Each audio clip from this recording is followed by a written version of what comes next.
Today we're going to talk about the second season of the Twilight Zone reboot hosted by Jordan Peele, so let's get started.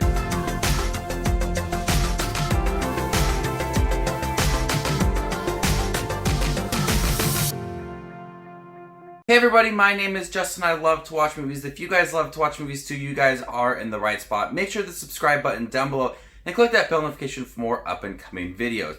All 10 episodes of the second season of the reboot for Twilight Zone aired on CBS All Access. Last year, the first season aired, but they were weekly episodes. I reviewed each episode on the site I write for, HotchGov, but I didn't review that on my channel.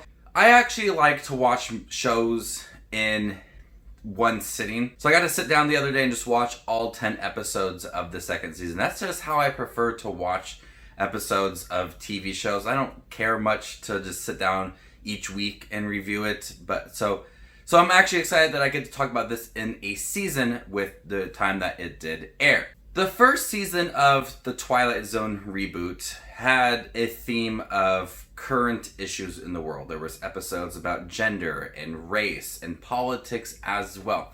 The second season seems to have a theme of identity. There is a lot of episodes based around who you are, what is your purpose in the world, and then there is some episodes that seem to be heavy on the sci-fi elements, kind of paying homage to classic Twilight Zone episodes. I think there is a good mixture.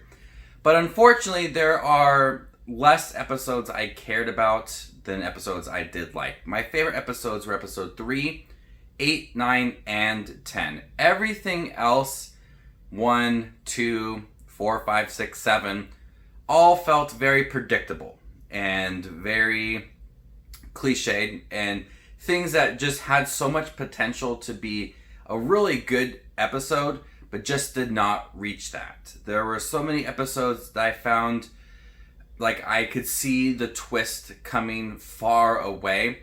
And I know it's a current issue with a lot of people with this new Twilight Zone reboot, and I completely understand its runtime. The runtime is way too long for some of these episodes. The shortest episode in here is only 40 minutes, where the classic Twilight Zone episodes were much shorter than that. So with these long runtimes, certain parts of the show do feel a bit repetitive and drawn out. One of my favorite episodes is probably the most repetitive episode, and that is episode 3 that has Billy Porter in it. But it is about a person who goes to rob a bank and is able to switch bodies with another person, and he's fleeing the cops while also trying to keep his money. So I really like that episode, but it's repetitive because he keeps switching bodies with everybody, but it keeps you on your toes wondering how can he get out of current situations within this new body. It's a repetitive episode, but I think it's the most entertaining. Some of my other favorite episodes include episode 10, which is titled You Might Also Like, which serves as a sequel to Serve Man, which is regarded as one of the best original Twilight Zone episodes. This episode focuses on Janet Warren, who lives in a utopian America and looks forward to the new consumer product advertised by her society's overlords. There's a new product that convinces people to buy it and will solve all their problems, and it's called the egg. Spoilers for anybody who has not seen this episode, the last episode of the second season. The aliens from the episode To Serve Man do appear at the end of this episode, so I thought it was a good connection to that episode and also bringing in some of those sci-fi elements and paying homage to the original episodes as well. So I really like that episode. There's also an episode with Joel McHale and a big octopus. There is just some odd episodes that really feel out of place with this season.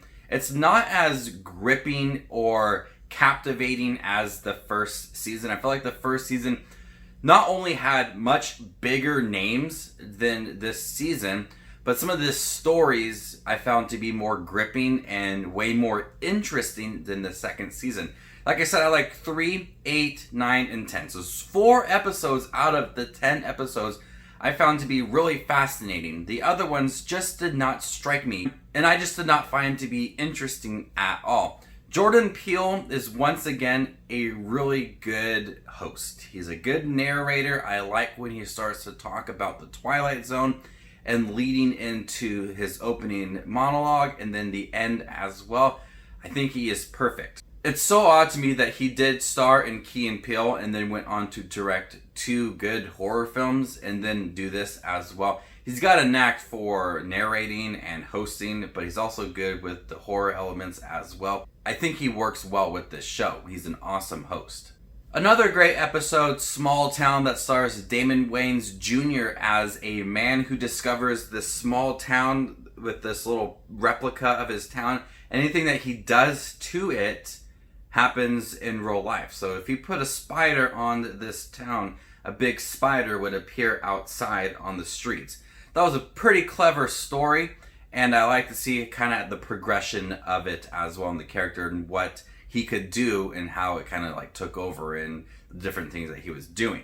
There are some good episodes, but unfortunately there's just way too many predictable episodes. The show works its best when it's trying to be bold and different. And it fails at having good episodes when it's being predictable and something that we've seen before. Unfortunately, that's a lot of the middle episodes and a couple of the beginning episodes as well. Nonetheless, I think every single episode is filmed very well. That's never been an issue. The acting is all good. Everything technically about each episode is amazing. The look of it, the set designs, everything that goes into making each episode really does work. It's truly just looks great. And Jordan Peele is such a good host. I just wish there were some more better episodes. The few episodes that I did like were clever, interesting, had a good reveal at the end, felt unique, had a good sci-fi story to it, and the theme of identity, which was throughout several different episodes, felt strong during certain times and weaker at other times. So I think this season was a bit all over the place, unfortunately for me. I do prefer the first season much more because of the characters and the different stories and how also they connected each episode as well. The second season I just felt was a bit of a hit and miss for me. Still, I really enjoyed it, and every time I hear the opening monologue about the Twilight Zone, the classic music, I always want to go back and watch some classic episodes and, just reminisce about the Twilight Zone Tower of Terror ride at Disneyland. I missed that ride, but I really like Twilight Zone. I think it's an interesting story for each different episode we get. I've always been fascinated by the Twilight Zone premise. I'm going to go ahead and give the second season of the Twilight Zone reboot a C+. Thank you guys for my review for the Twilight Zone reboot. It is on CBS All Access. Let me know what you thought about in the comments section down below, and what is your favorite episode. Stay tuned for more up and coming videos. My name is Just Watch Movies, and you guys stay classy, YouTube.